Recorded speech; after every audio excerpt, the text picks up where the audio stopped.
Welcome to another episode of the CPG Guys podcast.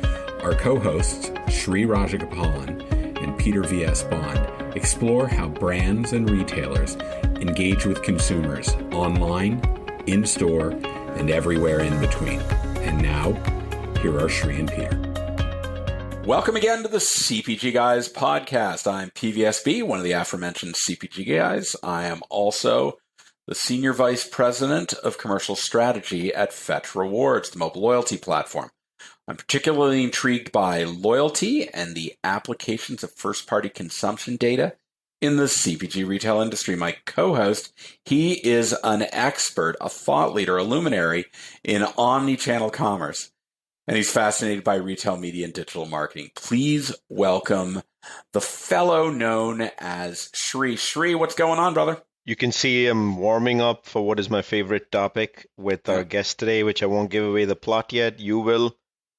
But I'm thrilled that we're going to get into the weeds of my favorite topic, aka retail media, the fastest growing area in all of retail and CPG, purely from a dollars perspective. So can't wait. Pleasure doing this week over week with you, man. Let's get ready to rumble.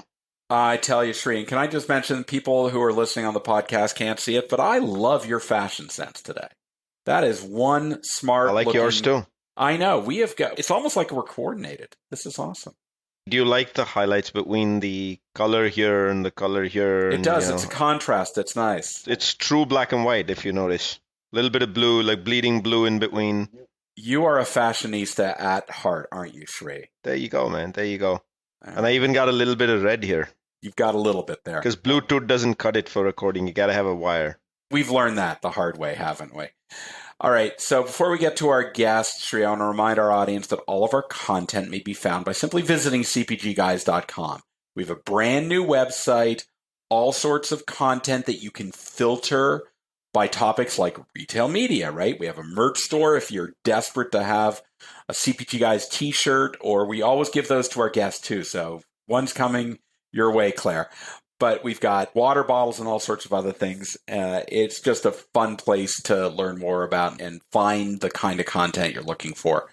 And if you're not already following us on LinkedIn, why not? Do you know, Sri, we just crossed 15,000 followers. Can you believe that? Hey. When's the cake cutting ceremony? We've got to do that online. Well, maybe it's when we're together next. But just open up your mobile app on your phone, or if you're still using a desktop, go to linkedin.com and in the search box, type in CPG Guys.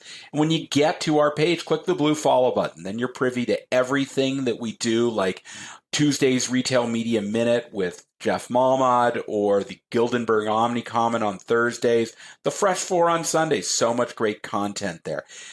And Sri, you know what? There are two other things I want to talk about with respect to our content. We launched earlier this year the FMCG Guys over in Europe with our friends Daniel Refrain. They take our format and they just apply it to fast-moving consumer goods. And they talk to luminaries across the pond. So go to fmcgguys.com or search for FMCG Guys in your favorite podcast platform. And we just launched another podcast called The CPG Scoop with our friends Jennifer and Risa. And they take more snackable approaches, talking to all sorts of industry luminaries about what's kind of new and interesting in this space called CPG retail. So those are both very fun. And lastly, I just want to make mention of the fact that we are so proud to be associated with the network of executive women, now rebranded as Next Up, whose mission it is to promote gender equality in the workplace and advancing all women. It is a cause that Sri and I are very near to. If you want to learn more about this, go visit them at nextupisnow.org/CPG Guys, and you can learn about all the events they have, how to participate, join, be a member. And we love talking about that as well. So on to why we're here today. Today's episode is increasingly my favorite topic, and certainly it's been Sri's almost since day one. We're, of course, talking about retail media. And we are particularly happy to welcome a relatively new retail voice in this conversation. In November of last year, the Albertsons companies announced the formation of Albertsons Media Collective to provide shopper-centric and engaging branded content to customers across Albertsons digital properties. Here to speak with us. Wait a minute, Peter. Does your shirt actually say Albertsons Media Collective? Wait, oh my God, and yours. So does mine. It says the same thing. How did that happen? It was almost as if this merchandise just appeared on a doorstep one day, Shri. This is just brilliant. We love swag, people. Everybody loves swag, and we are no exception to that. You know, Elena is now wondering what she did wrong not to get one of the CPG guys shirts. We got it. We're going to give away CPG guys swag at the end of this. But let's get back on track, Shri, back on focus. Here to speak with us about the audience design and performance measurement that underpins the media offerings at Albertsons Media Collective is the head of audience measurement and analytics. She has some bona fide, serious blue chip experience in this space. She worked at a place I made a stop in my career, dunnhumby. She worked at Target and Ovative Group. Please join Shri and me in welcoming to the podcast, Claire Wyatt. Claire, welcome. How you doing today? Good. Thanks, guys. You do look fabulous. That is great swag. We are stylish, if nothing else. We're a bunch of stylish hacks, right, Shri? Just a bunch of stylish hacks. Be careful, Claire. Next thing you know, we're walking down the ramp at Fashion Week, which is in October. Oh my God, wouldn't that be great, Shri? You and me, arm in arm, walking down. Oh, that'd be great. But hey, Claire, before we get to the questions that we've prepared for you, it would be great if you, one, could let our audience know if they want to learn more about Albertsons Media Collective, where they go online. And would you kind of give us a little bit of a brief overview, the 30,000 foot view of what you do at Albertsons Media Collective? Yeah, for sure. So probably makes a lot of sense if you want to go to our website. It is just albertsonsmediacollective.com. I would say we are most active on our LinkedIn page, so be sure to connect and follow us there. And then for my role specifically, it is sort of what it sounds. So I'm the head of audience measurement and analytics, which means that I'm really over what we view as kind of our two key value propositions. So our first party audience data, and then also our ability to do closed loop measurement, and not to sort of bury the lead, but incrementality as well. All right, that's really wonderful. Thanks for that, Claire. And what we're going to do is in the digital liner notes of this podcast episode, like over 90% of the people listening to this on podcast are doing so on a mobile device. It's pretty easy. You don't have to write anything down. Just go to the episode, click on the liner notes that come with every episode, and you will find hyperlinks to Claire's LinkedIn profile and to Albertsons Media Collective website. So it makes it easy to just click and follow along as you're listening to the podcast, and you can learn more about both Claire and the company. So with that in mind, why don't we get to the heart of the questions? Because Shri and I have prepared some grueling questions for you, Claire. We've got our big hot spotlight focused right on you. Where were you on the night of that's a different interrogation, Shri. We're all friends here. We're trying to learn more about your particular area at Albertsons Media Collective. Let's start by how you got to where you are. Can you give us a little brief background on your professional experience and really highlight stops or experiences where you developed key skills that prepared you for your current role? Yeah, for sure. So I started my career in finance, which was just a horrible, horrible place for me to start my career. It definitely was not where I was meant to be long term. But I think one of the things that has benefited me really for the rest of my career is having to do all of those analyses on companies, having to build out models, financial models, has given me a great understanding of how businesses work and how businesses drive revenue. So that is like the solid foundation to how I started my career, but pretty quickly realized that I needed to pivot. And so took kind of a dramatic 180 pivot to digital marketing, and had really the privilege of working at this amazing agency in Minneapolis. It's called Ovative Group. They do digital marketing and measurement. And from that experience, what I share with people is that I feel like I really grew up in marketing measurement when it was at its infancy. So I was able to build out measurement solutions on a consultative basis for companies like Kohl's, Sleep Number, Levi's, United Healthcare, kind of covering the gamut of retail into healthcare, just sort of all across the board, which gave me a good understanding of different types of measurement. So when I was there, multi-touch attribution was becoming very popular. media mix modeling, or MMM, which we'll probably refer to later, is still sort of the bread and butter of a lot of places. And so got really deep into those types of methodologies.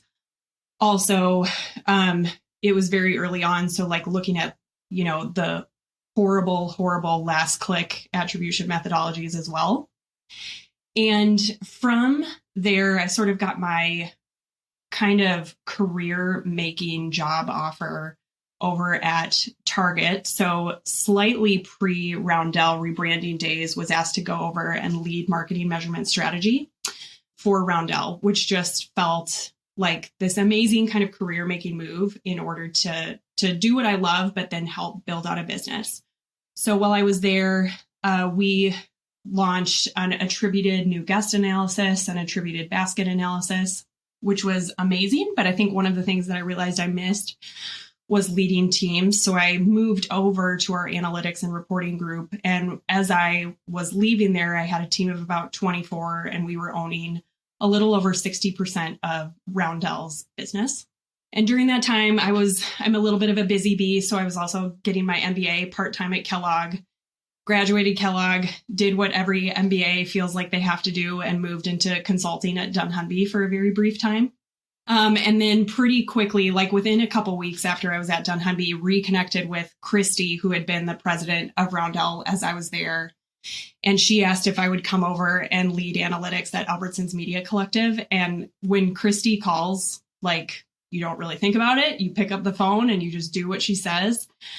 So now I'm at Albertsons Media Collective. And I think one of the things that's super exciting about my current role is that it is really the amalgamation of all of my previous business experience. So it's getting to do what I love, which is measurement. It's getting to be client focused and making sure that they are getting the reporting and performance metrics that they need. And then also making sure that we're leveraging our first party audience insights for all that they are worth.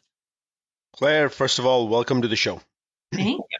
Thank you for joining us. So I'm going to put brands on alert now. It appears that when Christy calls, brands have to be on alert and do what they say. How does that sound, Peter? Reasonable? Shri, when you call, I let it go to voicemail. Perfect, because I'm not Christy. Well, yeah, I mean, obviously. I'm a CPG guy. I'm the other CPG guy. But the real question I have for you, Claire, is really, why is a bee called busy? Why do we say busy bee? Like, why not a busy ant? Just kidding. On a previous episode of this podcast, your colleague and friend to the show, Evan Hovorka, described Albertsons Media Collective's portfolio of offerings as having late movers advantage, which I deeply personally believe in. As you thought, but ensuring that Albertsons Media Collective's targeting, measurement platforms, etc., would be best in class amongst this now highly competitive retail media platforms, what were you seeking to deliver above and beyond to brands that they don't have? One of the things that I think about with late mover advantage, we sort of brush over that. But if you think about, Boeing or Google or Apple, all of those companies had late mover advantage. They were not the first to market, but are now dominating their respective fields because they were really able to lean into the experiences of pioneers in the space and build out something with lower cost and making fewer mistakes. So that's really what we're trying to do at Albertsons Media Collective. And if you think about, Christy, Evan, myself, and then we have tons of other people on the team as well that all have previous RMN experience and have all really been at the ground level and built these kind of businesses before. And so I think we are all excited that we kind of get to do what was fun the first time again. And one of the big things that we are really focusing on doing, which is just, it is not jazzy to talk about, it is not splashy to talk about, but it is so important, is getting our underlying data in order. So if you think about other businesses, our competitors that have been operating for a really long time in the market, they started with certain data foundations and now are having to fix all of those data foundations based on what is happening with the third-party cookie going away. I know we'll talk about this later, but the demand for incrementality, all of those things. And so what we have been able to do with the help of Servanti, who is our just wonderful head of engineering, is be really thoughtful about how we are setting up our data from the beginning so we can build complex measurement and audience methodologies on top of that very structured, thoughtful data set. From a measurement perspective, one of the things that we realized very quickly with launch is that brands just do not care about ROAS at all. It is there. It is somewhat helpful sometimes, but what they want and the bread and butter is incrementality. And so our ability, I think, to come to market with an incrementality methodology that not only works, but that we are really proud of and very excited to bring to market and we feel like is best in class is super fun. And then lastly, just our audiences and first party data and being able to use those well, because realistically, no one knows our customer better than us. And so making sure that we are using that first party data to understand how our customers behave versus even looking at things like demographics. We've had a lot of people come here discuss RMN. Claire Wyatt is not the first, but we've only had one RMN talk to us not once, twice about the fact that ROAS is so yesterday. So we need to create a jingle just for that. And I can't figure out what it is. Is it a Snoop Dogg jingle, Peter, or something else? But I got to applaud Albertsons Media Collective for the second time coming on the show and saying the metric that matters, which we've preached here for over a year, is incrementality. Every dollar invested in retail media, is it driving something above and beyond just a click and pick that would have happened via a store model anyway? So congratulations on that. Now, Claire, unfortunately, what that means is as the show develops, we're going to talk a lot about incrementality. You game for that? I'm ready. I was going to say unfortunately or fortunately. Whoa, Peter! The stakes are like going through the roof at this stage, man. I gotta have a jingle. We're gonna have to sing a jingle for you. We'll come up with something. Is it Tupac or is it Notorious B.I.G.? Is it East Coast or West Coast? Biggie. Oh God! Now you got me started. You work on the jingle. I'll work on the next question. Shall I, Sri? Let's go. So, Claire, then let's double-click down on the targeting capabilities with Albertsons Media Collective. When creating audiences, how are brands able to leverage longitudinal purchasing behavior, and how can it be applied to omnichannel media activations? And really, where do you see the differentiation of Albertsons Media Collective versus your competitive set? Yeah. So even talking about like in the previous question, and I would say this is true of all retail media networks. I don't think that makes us particularly unique, but we know our customer data better than anyone else. And so as we're thinking about growing our audience insights capabilities, what we are really lucky to have is some great internal research on our customers. So I think one of the things Evan talked about in his previous podcast is how we are nationally great but locally strong. So we have all of these different banners. We are hyper localized. And all of our customers really behave differently at all of those different local levels.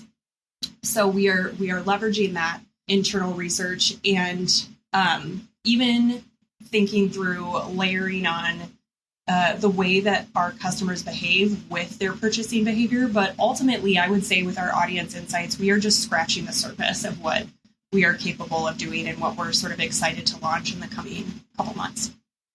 Targeting obviously is a big deal. And again, we're going to jump into that a little bit more detail in a little bit, Claire. But I had a nice chat with Evan when he was here a couple months ago. That ROAS alone, as you mentioned, is not meaningful for brands because you can actually game the system. I'm careful to use the words game the system by focusing on branded keywords only. And for brands, it's not meaningful for brands seeking to understand real incrementality, right? So let's jump into that space a little bit more, right? How is Albertsons Media Collective delivering meaningful ROI measurement for the investments that brands make in your assets? And how quickly are they able to get these insights mid-campaign, post-campaign? Like, what's the scoop here? Yeah, for sure. So I'm very passionate about this topic, but obviously I 100% agree with Evan. And so as we were thinking about what types of measurement we were going to market with, incrementality was a very key piece of that methodology. And what was really, really great and lucky for us is when I joined in January, I inherited a team, and I have this wonderful woman on my team. Her name is Vinlay, that had already been sort of pondering the incrementality issue and how we solve it. So we were able to hit the ground running even before our official launch, which was in March, with this methodology. And one of the things that we thought about as we were thinking about launching is there's really 3 different ways to run incrementality. So the first that some of our competitors do is what is called a synthetic control group. So they're not necessarily doing a holdout group before the campaign. They are running media, and then post the campaign, they are looking back and seeing who didn't see media and comparing those 2 pieces. So as we think about that kind of a methodology, it's really, really highly scalable. But as we were looking at it, one of the things that we thought is that it's a little bit more theoretical and it's a little bit harder to explain if you are talking to the brand side and they have to go and explain it to their higher ups. So we didn't necessarily want to go that route. The second option is running PSA tests. So where you're doing an audience holdout group, you're serving media to about, say, 90% of the market, and then 10% of the market is getting a PSA ad or a personal service announcement. So say like, do not smoke. But the issue there is that you're technically wasting your media dollars on ads that are maybe for the good of humanity, but they're not really serving your end goal. And so the last kind of methodology that exists in the market is just pre-campaign audience holdout groups. And when we started talking to CPGs, really our clients, what we realized is that that is the methodology that they prefer and that they do on their side. So not only could we figure out where we okay, we think we can figure out how to scale this, but it's also more precise and it's more believable. And as we're having conversations with clients, they're really excited about what that methodology is. And it is really what we say it is. So it is before the campaign, we are targeting specific audiences. Within those groups of audiences, we're holding out a certain set of customers. So we are creating a control group that is not seeing media. And then one of the other things that we're doing is we are doing random stratified sampling on that data so that we are making sure that the test and control groups are very similar in terms of the audiences that we're targeting. So they have about the same basket size, they're from the same geographic location, and they are generally from the same banners. And then the one thing that we are also controlling for is seasonality through what we call a Bayesian time series analysis, which you can impress your friends in trivia by repeating that phrase. But we are really looking at almost a predicted test to actually measure the lift of what we are doing from an incrementality perspective. So we are super excited about this. I think when we have shown it to CPGs, our clients that we have, they get very excited about it as well. Because like I said before, it's generally the methodology that they're using internally. And so it's really easy to validate. That was a fun methodology geek conversation we just had. So, but though on the CPG guys, Claire, we have a rule here. When you drop a knowledge bomb that's new and is a phrase that, as you just stated, you have to come back and decompose it just a tad for our audience, which tends to be everybody from branding, but also from selling, but also from supply chain or finance. Oh, yeah, man.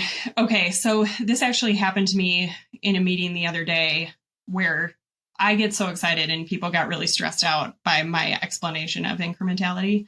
So really what it is if you're thinking of it's a group of 100 people that are in your audience, 90 people are seeing the ad, 10% are being held out to not see the ad. And then we are looking post the campaign, what if they all would have experienced the same sort of environment, what do we think those 10 people would have done? And then what they actually did. And sort of that difference is how we are measuring the lift. That's terrific, and that's very helpful. I'll remind our audience that we are speaking with Claire Wyatt, Head of Audiences, Measurement, and Analytics at Albertsons Media Collective. Let's transition to some of the other ways that Albertsons can deliver retail media to brands. And I'm thinking particularly about some of the partnerships that your colleague Evan shared with us during his conversation. You've got third-party partners like the Trade Desk for programmatic offsite. You've got PackView for platform ad management. That's a lot of cooks in the kitchen, right, Claire? So how do you, in your role, ensure that measurement and analytics are consistent and meaningful for brands, regardless of which component of Albertsons Media Collective that they are using? So this goes a little overall to really what our almost what our business strategy is. So there's managed service, which is a fairly traditional model for RMNs. But the other thing that we are hearing a lot from CPGs and brands, as they get more sophisticated, as they start working with agencies, as they hire in-house talent, they really just want hands-on keyboard. So they want these self-service options, which is why we were very quick to market with the Trade Desk partnership. And one of the things that we are excited about that is unique for our space within grocery is everything is within the Trade Desk platform. So you don't need to deal with us at all. You can activate media. You will eventually be able to also optimize against your sales data at Albertsons, all within the Trade Desk platform. So it just makes it really efficient, and it feels like it solves a need in the market right now. Awesome. I want to thank you first for the eloquent explanation you gave earlier about your sampling and control groups and how it's done from increment to be able to measure incrementality. But I'm going to ask you now for samples of any creative ways that the Albertsons Media Collective is partnering with brands in performing marketing analysis to transform their media planning and investments. Right. So I think one of the things, which might be a little bit of a maybe an old school answer, but I'm still passionate that this is a very smart way to measure media, is the importance of media mix modeling. So one of the other problems that's happening sort of in the retail media network market is that we all have our own measurement, and none of them are really comparable against each other. So if you look at our measurement, it's going to be different than Walmart Connect's measurement. It's going to be different than a Roundell's measurement. And as a result, it's really hard to understand the performance of your retail media networks against each other. So one of the things that we are talking to our CPG clients about is how do we get our data in a really efficient, very quick way into your media mix models so you can view us on an apples for apples basis against all of those partners. Peter, don't you love that when we refer to something like late movers advantage, there's literally two things here which have been pet peeves in the industry over 5 years that are unsolved that Albertsons Media Collective is chasing. One is this absolute focus on incrementality, and the second is streamlining of metrics so that they're standard and not inventing yet another set of metrics confusing brands. Well done for that.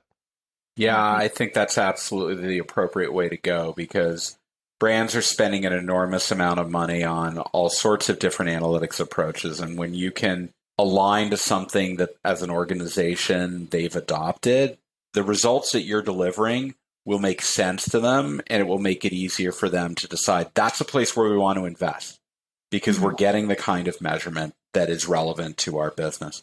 So I would love for you to understand there's quite a number of people in our industry where this just has incredible relevance. What advice do you give to brands who are seeking to leverage really the full performance measurement services that your team delivers? And how do you measure your team's ability to deliver the service levels that you would expect in a world-class retail media platform?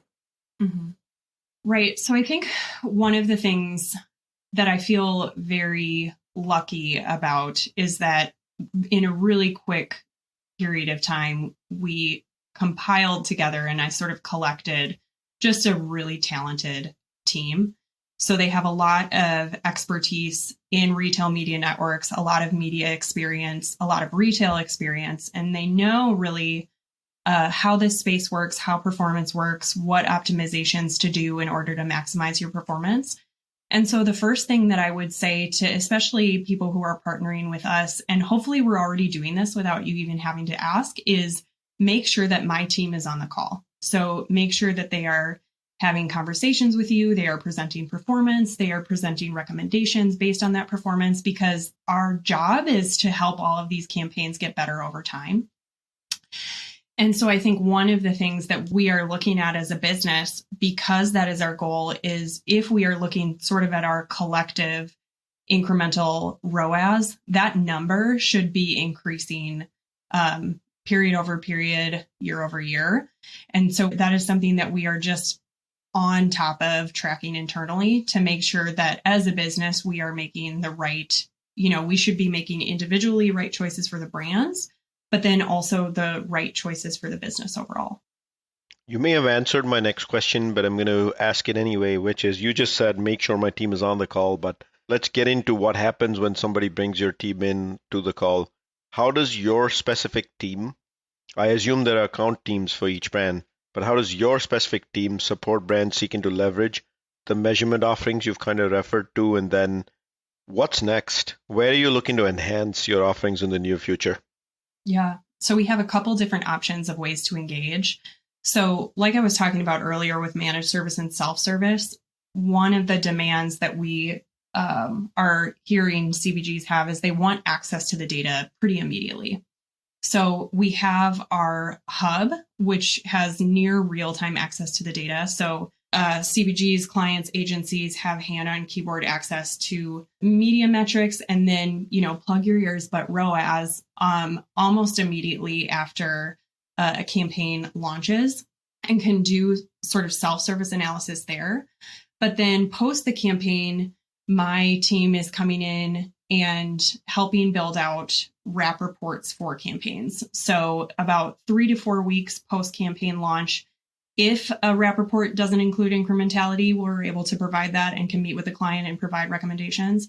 If it does, it's just a little longer, hopefully not too much, but it is a 4 to 5 week turnaround. But we still are really excited by the speed to market there and how quickly we can come back with insights to help improve future campaign planning. I'd like to remind our audience that all of our content, you can find it on cpgguys.com. Maybe you haven't visited the site before. Maybe you haven't visited in a couple of months. We got a really great site. We got a lot of tremendous content. You should check it out. You can sign up for our forthcoming newsletter. And of course, if you think that you have some thought leadership that can contribute to our community discussion, drop us an email at contact@cpgguys.com. Maybe you can join us for a future podcast episode. And if you go to cpgguys.com at the top, you'll see a link for ratings. Please do leave us a review and give us some feedback because it's very important to us. And of course, we are so grateful to the now over 15,000 followers we have on LinkedIn that, Shri, I think they like what we have to say and particularly what our guests have to say. And today would be no exception to that. Claire, really, Shri and I are grateful that you came on. It was a real 1-2 punch between Evan kind of talking about the solutions and you really talking about the targeting and the measurement, kind of the underpinning of really what Albertsons Media Collective offers to brands that are seeking to invest in connecting with Albertsons shoppers. Thanks for joining us today. We really appreciate it. Yeah, thanks for having me. It was fun. So Shri, we touched on so many great things. I know I was tingling a couple of times when she talked about ROAS being so passe. I'd love to hear what your thoughts are if you want to sum up what we've been able to do. So Peter, I think you and I both knew walking into this episode we're going to have a lot of fun because you have a badger who's actually worked as an equity analyst in the retail sector, not just an equity analyst at Arbor Capital Management, now decomposing metrics for us. So it's a winning formula. Couldn't have had a better marriage made in heaven to discuss incrementality. That allowed us the luxury of getting into late mover, the true meaning of late mover advantage. And I picked up 3 themes, right? One is really get geeky and take incrementality seriously. How long and you and I have been screaming on the show, ROAS is yesterday. It's like gone. It's yesterday's metric. It is not the metric to determine what the future of retail media's value should be. It is incrementality. So we started up top with that. Then we started moving on from acknowledging ROAS's history, exact words, to I noticed that one of the most important virtues of a leader is giving credit to people. Twice on the show, you mentioned 2 different people who support you. I forgot the names, but you actually called it out. That's a great virtue of a leader. I wanted to make sure I point that out. But you were fearless, Claire, in getting into methodology. So you know that Shri is going to go back and listen to that methodology portion 18 times, and it's going to make the Instagram CPG clip cut as well as the TikTok clip cut. For those of you that don't know, the CPG guys actually have TikTok, Instagram, not just Instagram posts, but reels and stories every day as well. Betcha you didn't know that, Claire, that these old men are capable of that. But I love that you mentioned random stratified sampling to determine incrementality, and you eloquently gave the definition of what that means. My only question there for you, Claire, which we didn't address, in the 10 that we leave out, is Peter included in the 10 that we left out? But then we jump to the fact that using the platform is easy because you're using out-of-the-box components of the self-service trade desk via the partnership that you have. And then we got into metrics and the fact that they're not common across platforms, but that was number 2 of being a late mover advantage. From day one, you're striving for common metrics as opposed to creating another 5 of your own. And then lastly, you closed it out with the keen desire to improve metrics and what you put out there by offering, make sure my team is included. And very last, we talked about how measurement can be done near real time by providing access to the hub for your clients and for brands. So power-packed episode, lots of data and detail in there for our listeners. And we look forward to welcoming you back, Claire, to the show maybe 6 months down the line when incrementality has taken on its own course. Come back here and tell us how Albertsons Media Collective's campaign on incrementality is going. Yeah, well done. So, Shri, thank you for never missing an opportunity to speak about Shri in the third person. And he's there. He is there. And now I'm actually inspired by Claire's answering of Christy's call that I may not always send you to voicemail going forward. I will still do it occasionally, but I'll try and take your direct calls. She said you're in the 10 that got left out in the control and focus group. I'm in the holdout. Yeah, nice. The 10. Okay, well, that's good to know. So listen, in all seriousness, it was a great conversation, learned a lot, and to our audience, we want to thank you for joining us, and we look forward to having you on the next episode of the CPG Guys podcast. Goodbye.